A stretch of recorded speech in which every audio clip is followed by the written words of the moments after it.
Sí, se ve muy bien. Ah, Sí, bueno, qué bueno. bien, Excelente. tranquilo. Listo, bueno. Entonces vamos a repasar un poquito donde habíamos quedado en la sesión anterior. En la sesión anterior habíamos trabajado los 4 momentos o las 4 fases que trabaja el libro. ¿Quién me recuerda cuáles son esas fases que trabajamos del libro la clase anterior o en la sesión anterior? ¿Cómo se llamaba la primera etapa? ¿Cuál es la primera etapa para poder resolver los problemas en el libro? ¿Cómo se llamaba, profes? Pasteleamos. Comprensión. Muy bien, Víctor, comprensión. Correcto. La segunda etapa. Ahí está, etapa de comprensión. La vimos en la sesión anterior. Segunda etapa, que es donde desarrollamos los centros de aprendizaje del libro. Miren, ahí está el nombre, descontextualización, ¿cierto? Listo. Luego veíamos la siguiente etapa, que era ya la etapa de resolución del problema o de la situación. ¿Y cómo se llama la última etapa? Reflexión, ¿cierto? Donde valoramos el proceso. Muy bien, esas eran las 4 etapas con las que se trabaja el libro para poder resolver las situaciones problema que él trae. En el día de hoy vamos a ver un taller complementario sobre la teoría de las situaciones didácticas de Brousseau y cómo se articulan esta teoría de las situaciones didácticas también con el trabajo del libro, profes. Pero para iniciar necesito que activen los micrófonos quienes van a participar, no hay ningún problema, porque vamos a iniciar con un pequeño juego de quién quiere ser millonario con situaciones multiplicativas. Entonces activen sus micrófonos, los que quieran participar. ¿Listo?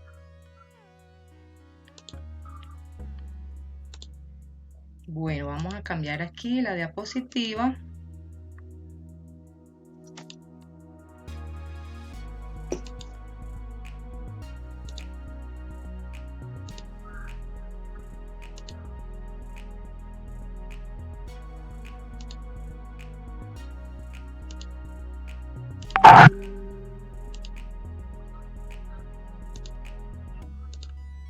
Bueno, me confirman si lo están viendo, profes.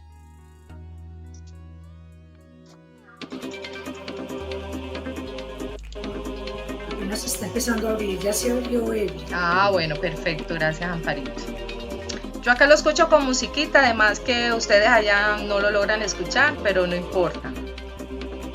El juego es un juego que tiene unas situaciones multiplicativas que podemos trabajar con los chicos de primaria, ¿listo? Entonces vamos a empezar. Si buscas resultados distintos, no hagas siempre lo mismo, dice Albert Einstein. Entonces el juego lo podemos plantear así tal cual como el juego original, para jugarlo con los estudiantes. Empecemos entonces, profes, la mente más rápida. Ordena los siguientes polígonos de mayor a menor cantidad de lados. A heptágono, B triángulo, C pentágono o D decágono. ¿Quién me dice? DACB. DACB. A ver, Víctor dice CA. No, DACB. DACB. Decágono, heptágono, pentágono y triángulo. Muy bien. Ok, muy bien, correcto, Víctor. Seguimos entonces la primera pregunta con Víctor. Dice, en una fiesta se repartieron 15 postres entre los invitados. Si cada invitado se comió 3 postres, ¿cuál grupo representa el total de invitados que asistió a la fiesta? Ahí está el primer grupo, A con 3 niños, B con 5 niños, C con 6 niños y D un grupo de 4 niños. ¿Cuál sería la respuesta, Víctor? El B, ¿no es cierto? Muy bien, El B. vamos a ver si es verdad. Muy bien, un aplauso para Víctor. Continuamos. ¿Quién más quiere jugar? profes están muy calladitos.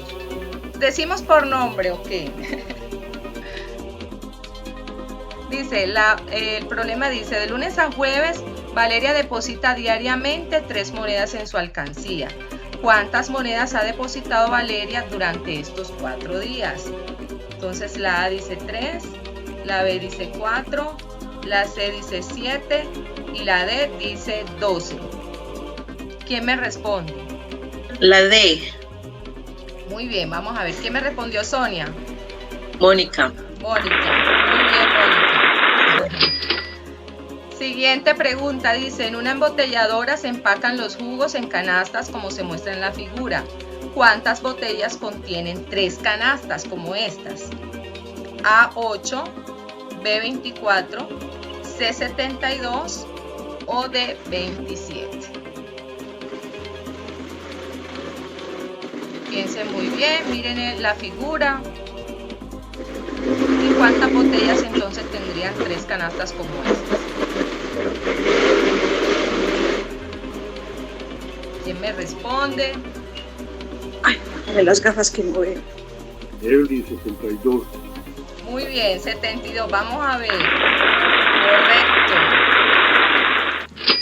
Siguiente. Tenemos ahí unos billetes de 10.000. Perdón, un billete de 1.000, de 2.000 y de 5.000. Dice, Sebastián registró el tipo de billete y el total de dinero recolectado de cada tipo de billete por sus compañeros para comprar el regalo del Día del Maestro. ¿Cuántos billetes de 1.000 se recogieron? Entonces dice A10, B1, C100 o de 1.000 billetes. La pregunta es, ¿cuántos billetes de 1.000 se recogieron?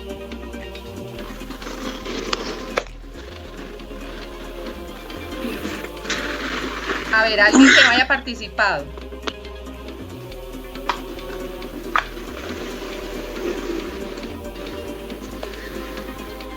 Elinora, buenos días, la A. Hola, buenos días, Judy. Muy bien. Ok, seguimos. Dice, la tabla muestra el precio de la entrada para ver un partido de fútbol dependiendo del torneo. ¿Cuál es el costo total de las entradas de un grupo de 5 niños y 3 adultos que asisten a un partido de la eliminatoria? Entonces, 5 niños y 3 adultos, ¿cuánto sería? A, 275.000, B, 245.000, C, 145.000 o D, 135.000. Aquí sí, miremos muy bien y de seguro nos va a tocar sacar cuentas, ¿cierto?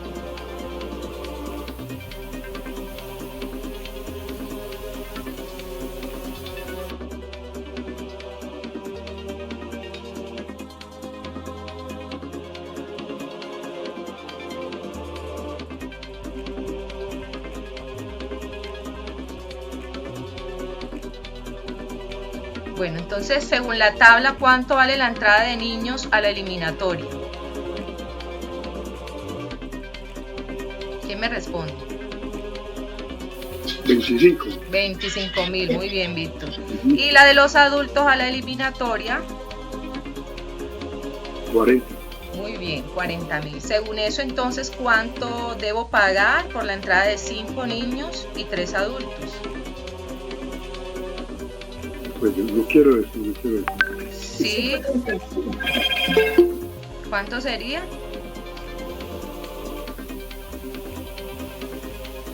245. 245, miremos. Muy bien, Víctor. Siguiente, dice, a un evento deportivo asistieron niños y adultos. Por cada 7 niños había 2 adultos. Si en total había 28 niños, ¿cuántos adultos asistieron? A19, B9, C8 o D7. Por cada 7 niños había 2 adultos.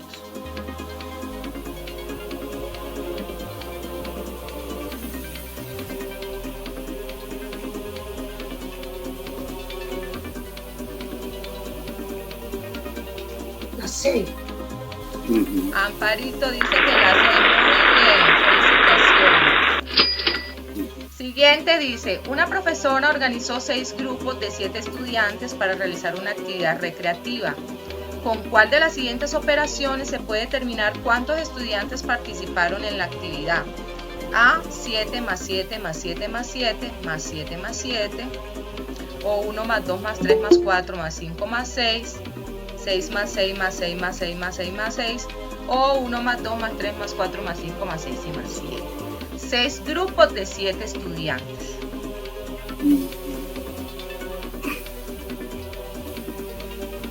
Creo que la A. La A dice Víctor. Muy bien, correcto. Bueno, una más. Observa los cuadrados de la figura. El lado del cuadrado 2 mide la cuarta parte del lado del cuadrado 1. Entonces el área del cuadrado 2 es A igual a la del cuadrado 1, B 1/16 del área del cuadrado 1, C 1/8 del área del cuadrado 1, o D el doble del área del cuadrado 1. ¿Ustedes qué opinan? Pues, no voy a participar. A ver, pensemos un momentico. Dice, el lado del cuadrado 2, o sea, su lado mide la cuarta parte del lado del cuadrado 1. Entonces el área del cuadrado 2 viene siendo igual al área del cuadrado 1, B 1/16 del cuadrado 1, 1/8 del cuadrado 1, o D el doble del área del cuadrado 1. A ver, los que no han participado, ¿qué piensan? Nos podemos equivocar. En matemáticas, errar es aprender.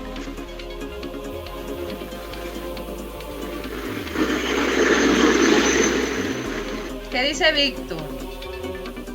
La B. La B no. dice Judy también. Veamos a ver. Muy bien. Era la B porque recuerden que para el área se multiplica lado por lado, entonces al hacer esa multiplicación nos da un 16avo de esa área. Listo. Dejemos hasta aquí la etapa del juego y vamos a continuar entonces con nuestra STS.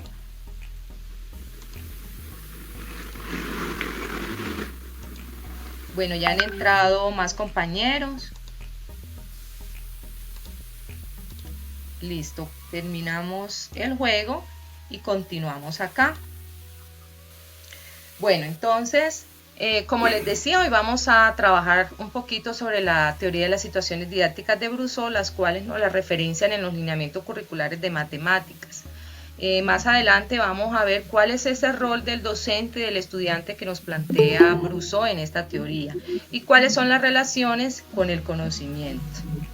Evelyn, buenos días. Hola, buenos días, Lilian.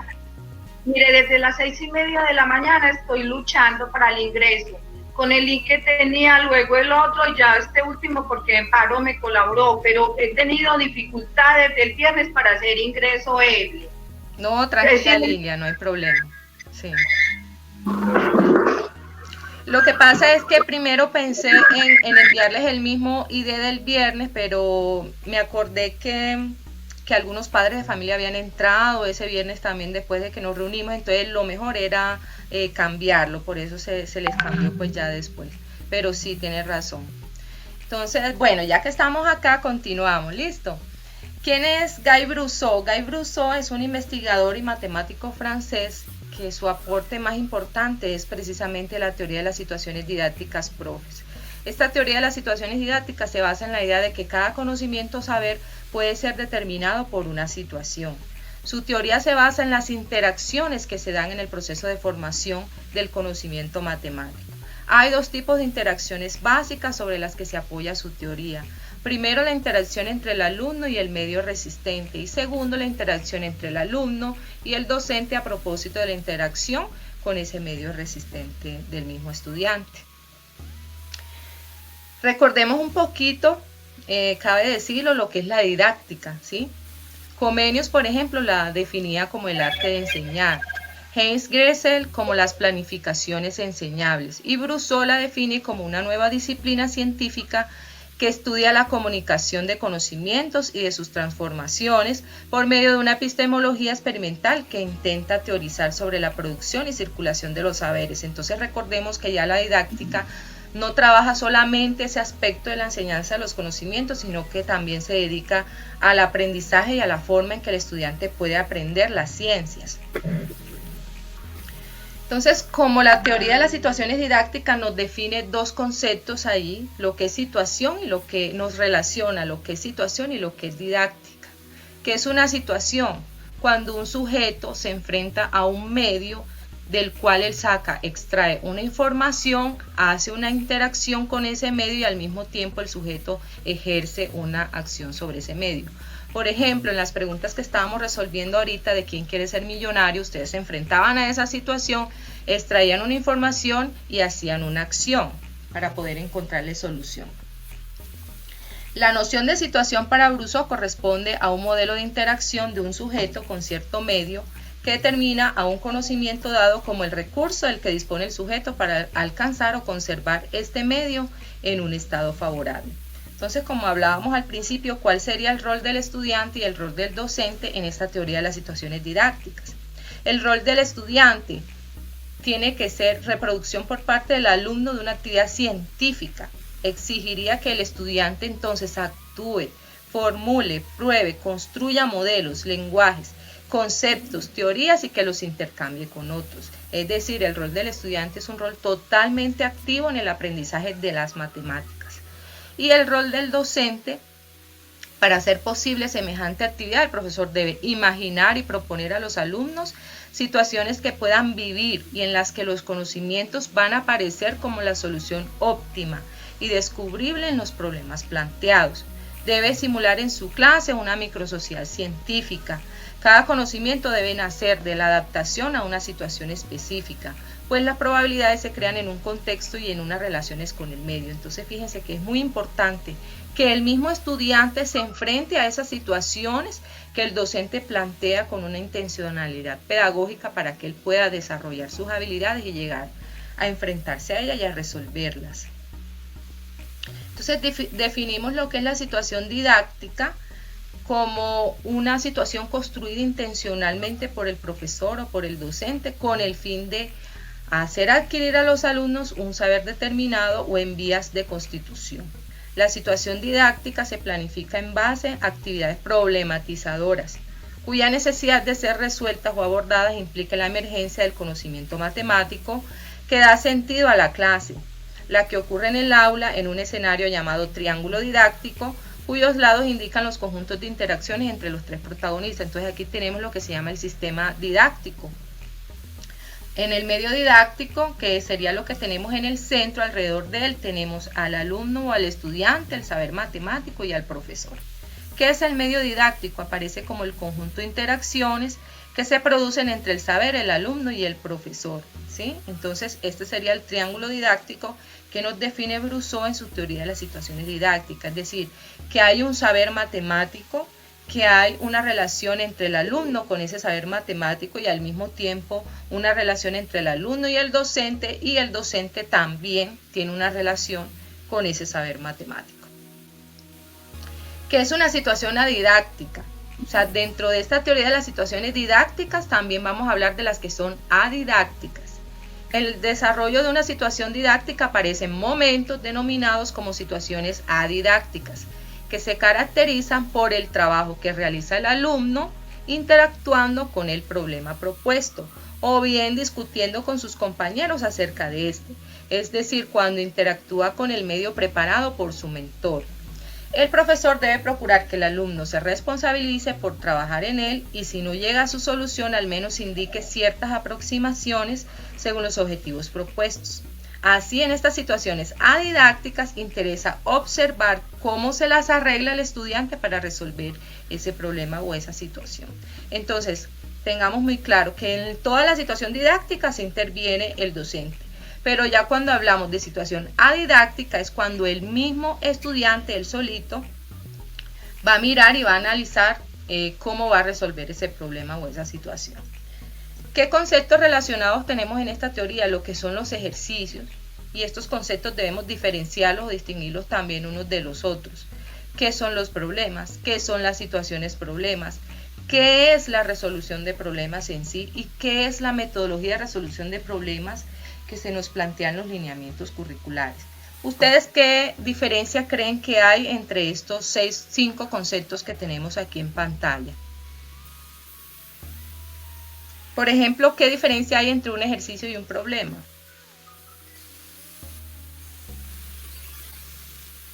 Pues en el ejercicio se está trabajando con base en un algoritmo, pero pues no está, digamos, necesariamente relacionado con una situación determinada.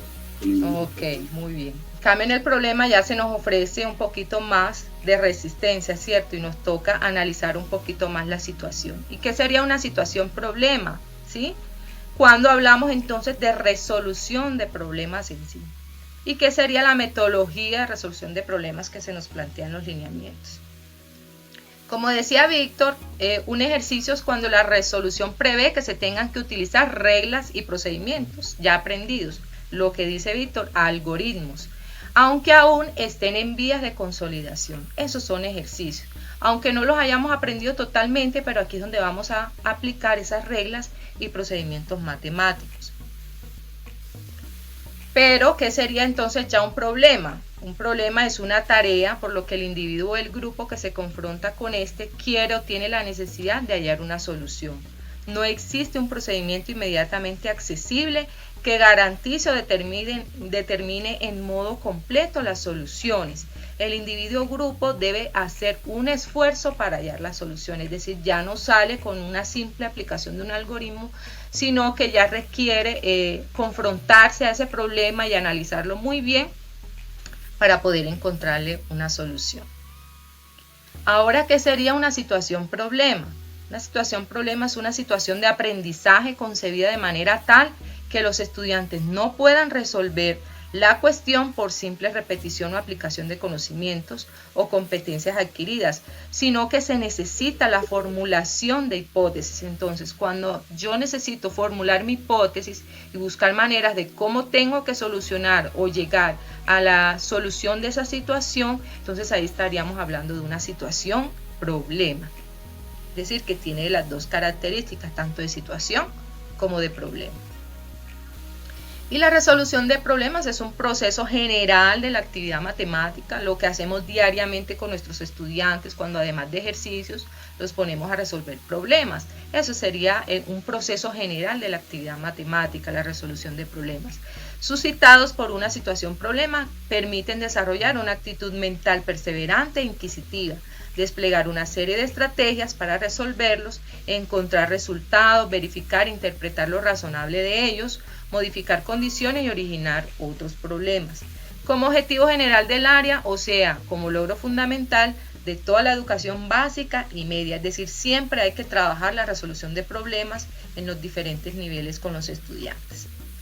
Y ya la metodología de resolución de problemas es lo que se define en los lineamientos como ese eje organizador del currículo de matemáticas, porque las situaciones problema proporcionan el contexto inmediato en donde el quehacer matemático cobra sentido. Entonces nos resaltan en los lineamientos cuál es la importancia de la metodología de resolución de problemas en el aula para desarrollar esas habilidades que los estudiantes necesitan. Entonces dice como una interacción con situaciones problemáticas con fines pedagógicos, o sea, como estrategia didáctica. Entonces es muy importante esta metodología de la resolución de problemas en la enseñanza de las matemáticas. Bueno, ¿cómo vamos hasta aquí? Sí tenemos entonces claro qué sería entonces un ejercicio, un problema, una situación problema, qué es la resolución de problemas en sí y la metodología de resolución de problemas. ¿Quién nos quiere dar un pequeño resumen de lo que llevamos hasta acá? Evelyn, le pido un favor. Sí. Me muestra otra vez lo de los problemas. Muy bien. Aquí está ejercicio, problema.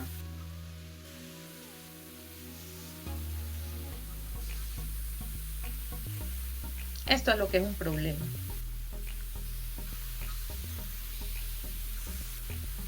Ujú, Esto sería lo que es una situación problema. ujú. Por ejemplo, los que estábamos viendo en el juego son problemas, ¿cierto? Si, hay estudiantes que simplemente con multiplicar o con calcular mentalmente ya encontraban la solución, pero son problemas, ¿sí?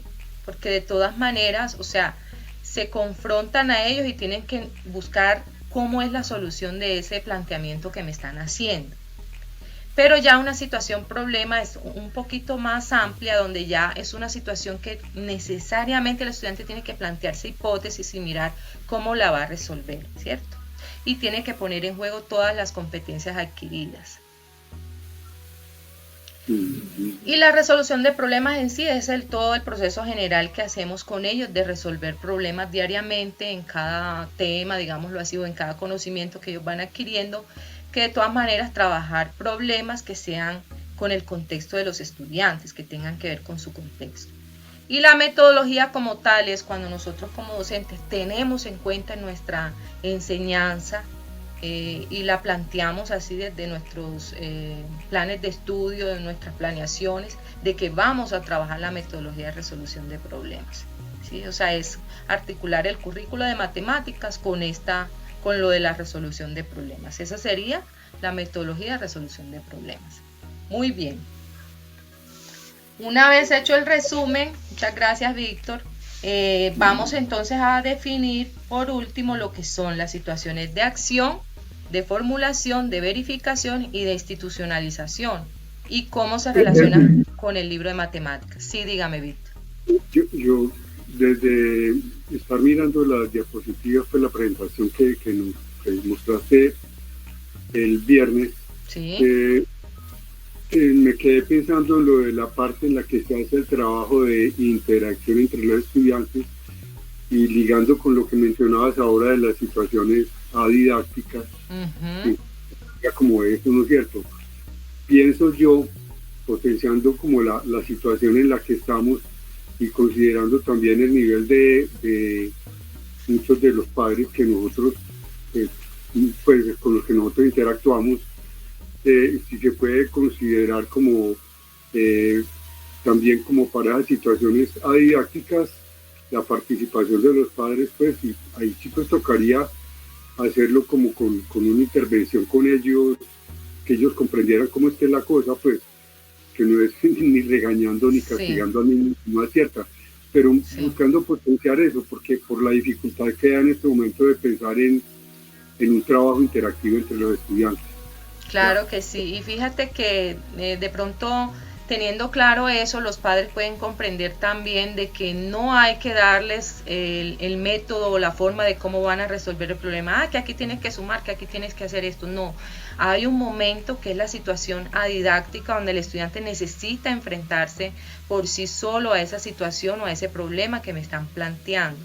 Él necesita pensar, analizarlo, mirar con qué recursos cuenta, qué habilidades debo poner en juego aquí.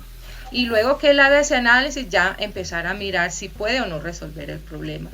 Ya el padre de familia o el docente luego mira, ¿cierto? ¿Qué tienes pensado? Le pregunta qué tienes pensado, cómo crees que se resuelve, pero no es la idea como darle todo de una vez, sino que hay que permitirles que ellos se enfrenten a esa situación o a ese problema, como dice Brousseau. Es un medio que les está poniendo, o sea, una resistencia que ellos necesitan tenerla para poder que se dé el aprendizaje.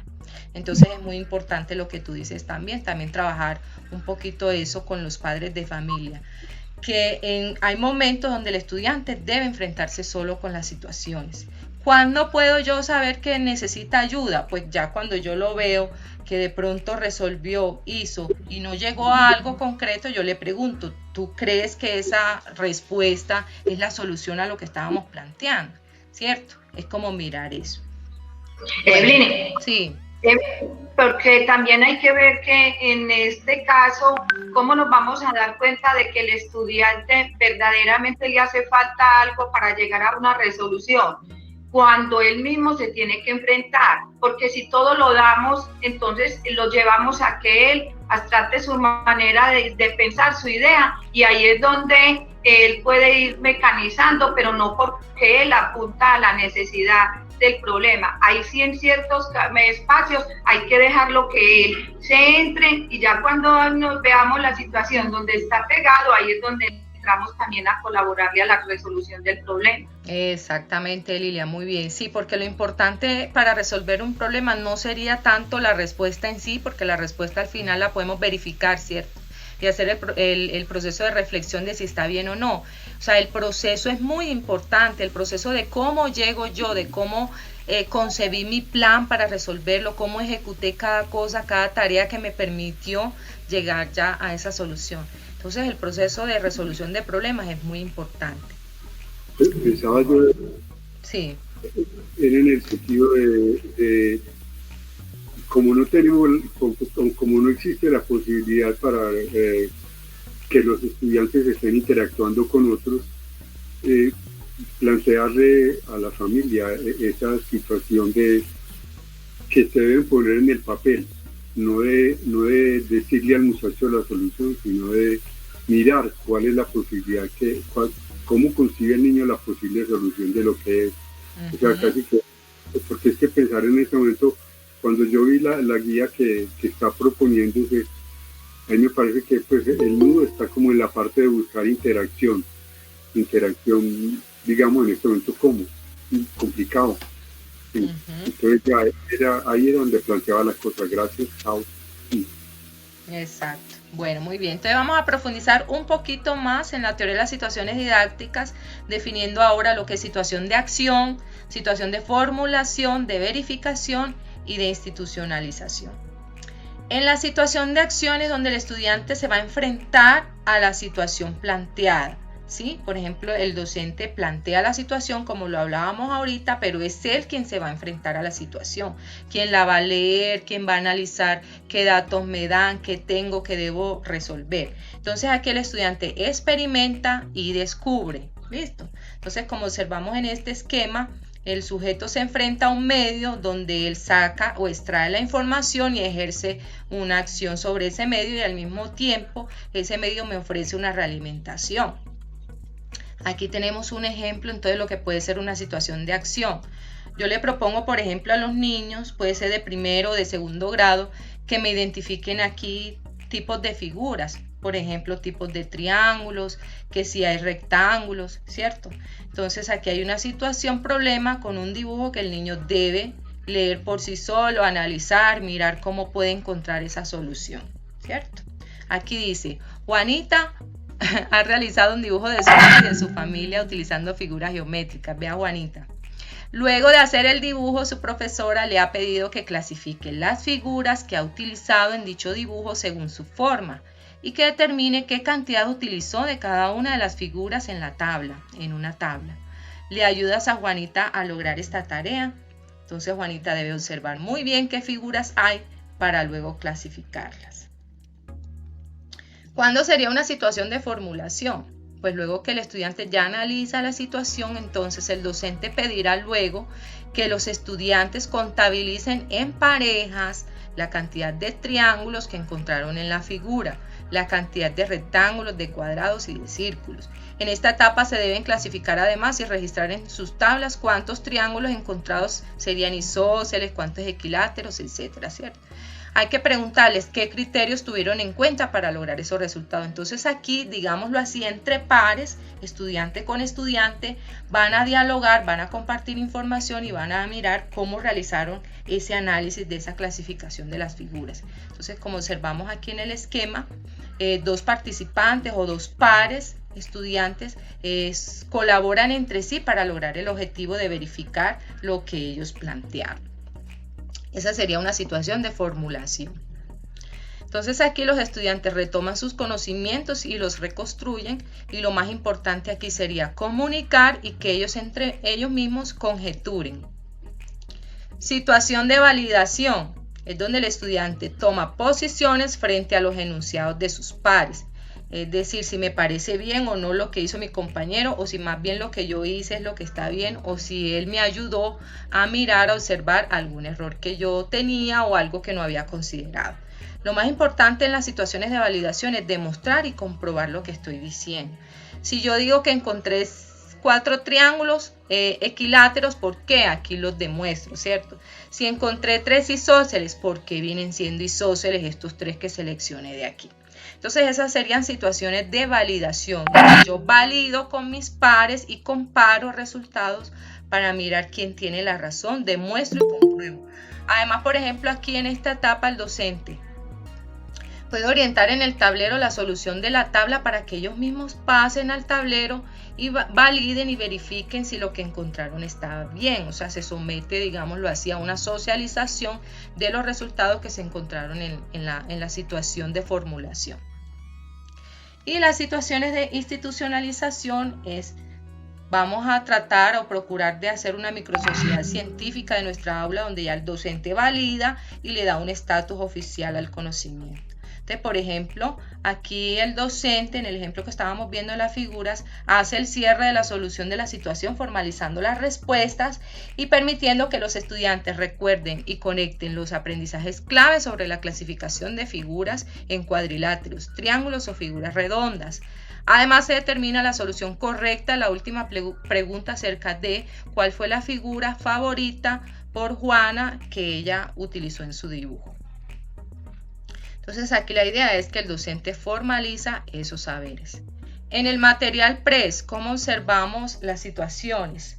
La situación de acción las vamos a observar en la etapa de comprensión y en la de descontextualización, es decir, donde el estudiante va a leer, va a comprender muy bien las situaciones y va a mirar cómo las puede resolver. Las situaciones de formulación las vamos a observar en la etapa de descontextualización también, porque en la etapa de descontextualización también los estudiantes formulan y entre ellos mismos van a ir comparando resultados, lo mismo que en la etapa de la resolución del problema. Y en la etapa de validación, que es cuando ya vamos generalizando y socializando los saberes entre todo el grupo, esta etapa se va a cumplir en la etapa de la resolución del problema y en la etapa de descontextualización también, cuando socializamos los resultados que ellos encuentran en cada centro de aprendizaje. Y la etapa de institucionalización para el libro viene siendo en la etapa de reflexión final, ¿sí?, donde ya se toman en cuenta oficialmente el objeto del conocimiento por parte del alumno y el aprendizaje del alumno por parte del docente. Es un fenómeno social muy importante y una fase esencial del proceso didáctico. Este doble reconocimiento es el objeto de la institucionalización. El rol del maestro también es institucionalizar, es decir, es el docente quien en últimas tiene la palabra decisiva, digámoslo así, el don pues de validar y de institucionalizar esos conocimientos que los estudiantes han adquirido. Entonces sería la situación de institucionalización se da en la etapa de reflexión. Listo, vamos a hacer conclusiones acerca de esta teoría. Entonces, como observamos dentro de las situaciones didácticas, todo este cuadro es una situación didáctica. Y dentro de las situaciones didácticas donde hay interacciones profesor y estudiante, también tenemos que el sujeto se enfrenta por sí solo a un medio o a un problema o a una situación que se le plantean. Esas serían las situaciones adidácticas. Entonces son situaciones que se encuentran dentro de la situación didáctica, donde también vamos a adquirir ese conocimiento a través de ese medio, digámoslo así, y las relaciones entre el docente y el estudiante.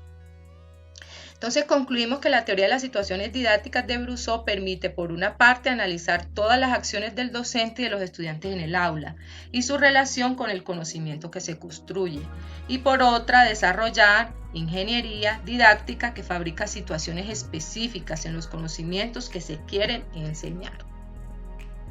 Y aquí estaría el resumen entonces de cómo se relaciona el material PRES con las etapas de la teoría de las situaciones didácticas. Situaciones de acción las observamos en la etapa de comprensión. Situaciones tanto de acción como de validación y de formulación las observamos en el desarrollo de los centros de aprendizaje o en la etapa de descontextualización. Y situaciones de formulación y validación las observamos en la etapa de resolución del problema. Situaciones de validación y de institucionalización irían con la etapa de reflexión. Muy bien, profes. Entonces, a partir de este momento vamos a hacer una actividad. Nos quedan 15 minuticos vamos a poner 10 minuticos solo para revisar muy someramente y me comentan cómo observaron lo de las guías. Yo les envié las guías en el mismo correo, ¿cierto? ¿Sí las tienen? Les envié las guías de matemáticas de primero a quinto. A partir de... Ok, muy bien, gracias. A partir de esas guías de aprendizaje, vamos a identificar en ellas una situación didáctica o adidáctica que esté allí planteada, donde se evidencien las 3 tipologías de situación. Situación de acción, ¿cierto? Donde el estudiante tenga que enfrentarse a ese problema. Situación de formulación, donde él tiene que formular y mirar cómo lo va a resolver. Situaciones de validación, donde él con sus pares o socializando ese conocimiento va a lograr validar ese aprendizaje o esa solución. Entonces vamos a observar estas 3 etapas en las guías de aprendizaje y lo principal sería mirar si sería una situación didáctica o si sería adidáctica. Entonces quiero que ustedes analicen eso, nos vamos a dar 10 minuticos a partir de este momento y en 10 minuticos nos volvemos aquí a conectar para socializar, ¿les parece?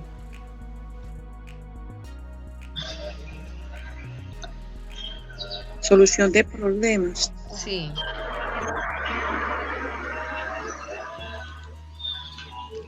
Tercero, vamos a mirar otra, por ejemplo, la de cuarto. Entonces, esos problemas inicialmente vienen siendo situaciones adidácticas porque nosotros les estamos a ellos brindando las guías, ¿cierto?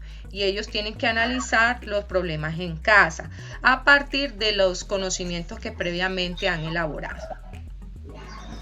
Esta es una guía de grado cuarto donde hay una situación problema. ¿Por qué ella viene siendo situación problema? Porque a partir de la situación que plantean las profes acá, a partir de ella se resuelven varios problemas. Entonces se plantea la situación del zoológico. Dice, al llegar al zoológico pagarán las entradas. El valor por cada adulto era de 18.350. Para los niños entre 2 y 12 años era de 10.200 y los niños menores de 2 entraban gratis. Entonces, teniendo en cuenta esa información, ellos resuelven como varios problemas, ¿cierto? Dentro de esa misma situación. Esto es una situación problema, ¿sí? Porque dentro de ella resolvemos varios problemas o hay varias soluciones que hay que encontrar. ¿Listo? Bueno, entonces ahí vamos concluyendo, profes. Vamos a dejar de presentar y volvemos a la presentación para hacer el cierre.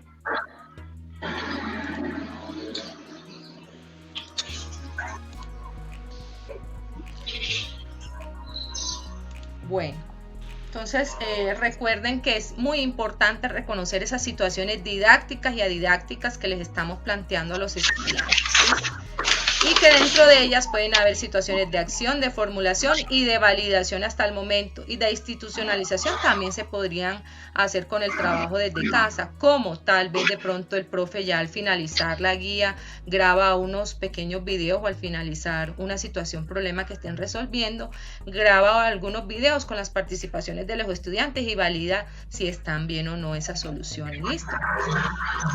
Algunas consideraciones finales para el trabajo en casa. Las situaciones problemas matemáticas son encontradas en diferentes situaciones de nuestra vida cotidiana. Por ejemplo, poner a los estudiantes que me calculen tazas de agua en relación con las del arroz, ponerlos como a situaciones con cositas que ellos pueden tener en sus casas. Aquí les dejo varios links donde pueden consultar para la elaboración de guías y de material digital con los chicos. Y algunas recomendaciones también para el trabajo con material que los estudiantes tienen en su casa, por ejemplo, la clasificación de los cubiertos, clasificación de objetos, colores con elementos de la naturaleza, emparejar calcetines, ordenaciones de mayor a menor tamaño. Ellos pueden tener muchos objetos y cosas en casa con las cuales hacer ordenaciones e incluso series de objetos. El conteo también se puede promover con pequeños pastelitos, ¿cierto? Donde le ponemos velitas, con copitos Johnson, con diferente material que podamos encontrar que de pronto los niños tengan en casa. Podemos promover situaciones también para el aprendizaje de las matemáticas, profes. Entonces miren que hay muchas opciones de cositas que podemos trabajar con ellos en casa. Bueno, y hacemos entonces finalmente la valoración y cierre del espacio. ¿Cómo les pareció lo que aprendimos hoy?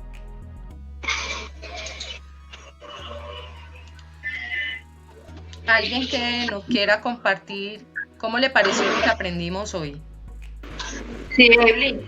Realmente, mira que aunque uno tenga conocimiento, le refresca y actualiza cositas que uno va dejando a un lado. Lo lleva cada vez a uno a concientizarlo más, que el estudiante es el motor para ir despegando y llevarlo a dificultades que se van viendo. ¿Y cómo se van viendo estas dificultades? A medida de que se plantea un problema y se parte de la dificultad de vida real para él llegar. Ahí vemos cómo él interactúa con el compañero o con la familia y vemos en dónde lo podemos colaborar y ayudar donde él presente la dificultad. Me parece muy bueno el taller, aunque mira que me dio dificultad iniciar desde el principio porque no me daba bien la entrada. Sí, qué pena, sí, es que le llegó el link doble, pero sí era el link nuevo de hoy. Bueno, muy bien, gracias. Evelyn. Sí, Claudia. Hola, Hola. Yo cuando estabas exponiendo desde el principio la resolución de problemas, hacía como la conexión mental de lo que son el ciclo de las situaciones didácticas. Sí. Y encuentro como algo de conexión, Claro, como sí, con la transferencia de información en una de las partes de la resolución de problemas, que me parece pues como bien interesante. Solamente que aquí lo aterrizan a las matemáticas propiamente, ¿cierto? Sí, pero sí, que me parece que no estamos tan perdidos en las situaciones que le planteamos a los estudiantes en las demás materias y que podría ser aprovechada, pues como aprovechado esto. Más aún cuando uno en las mismas sociales puede hacer una situación problema en la que el estudiante tenga la necesidad de aplicar toda esta ruta de la resolución de problemas, por decirlo de alguna manera, y que también puede validarse pues como en esas experiencias de aprendizaje de todas las otras áreas. Que me parece pues como bien importante, muy interesante la propuesta de hoy, sobre todo por ejemplo esa de descontextualización. Yo no sé si de pronto yo estoy como perdida, pero me parece que esa de descontextualización plantea algo como de transferencia también. Exactamente, transferencia de lo que hemos aprendido, nuestros saberes, y empezar como a jugar con procedimientos, pues en este caso matemáticos, pero si lo aplicamos a otras áreas, perfecto, sería como aplicar esos conocimientos. Sí, y la de situaciones didácticas también me suena como algo de aplicación, porque es el estudiante quien con los elementos que les hemos dado empieza a desarrollar pues como unas estrategias distintas, ¿cierto? O así lo entiendo. Sí, muy bien, así es, profe. Me parece muy interesante. Muchas gracias. Muchas gracias a ustedes por su participación. Entonces, mañana tendremos otro espacecito de lenguaje, donde les pido el favor pues que también la participación muy activa. Y entonces ya con eso cerraríamos la formación de este ciclo. Muchas gracias, muy agradecida también con ustedes. Evelyn, discúlpame, Evelyn, quiero pedir como una disculpa ahorita. No me dio el computador para ingresar. Yo ingresé a tiempo, pero no me dio el computador, entonces ingresé por el celular y nunca me quiso dar ni volumen ni nada. Entonces yo intenté participar y no me daba. Claudia, pues mi hija es Claudia Gallo, estamos iguales. Oiga, quería saludarlos, un abrazo a todos, gracias por la colaboración y estar prestos a esta situación. Cuando alguno por alguna circunstancia no pueda estar, no hay ningún problema. Usted nos dice porque yo